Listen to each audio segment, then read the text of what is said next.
আরে তিমি মাছ তো আমাদের দিকে দৌড়ে আসতেছে, তাড়াতাড়ি পালাও, সামনে তো সমুদ্র, এখন আমরা কিভাবে পালাবো? আরে বান্ধবী, ওই দেখ আমাদের কাছে চলে এসেছে, তাড়াতাড়ি কিছু একটা কর। আচ্ছা সবাই মিলে গুরুজিকে ডাকো, গুরুজি কিছু একটা করবে। গুরুজি ওই তিমির হাত থেকে আমাদের বাঁচান, না হলে আমাদের খেয়ে ফেলবে। দাঁড়াও, আগে দেখতে হবে তোমরা অতীতে কোনো খারাপ কাজ করেছো কিনা।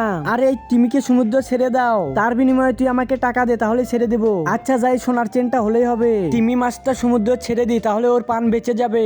তুমি ভালো কাজ করেছো, তুমি যে টিমিকে বাঁচিয়েছিলে ওই টিমির উপরে চড়েই তুমি চলে যাও। হায় হায়, ওই টিমি তো চলে এসেছে। অ্যাঞ্জেল, এবার তোমার পালা।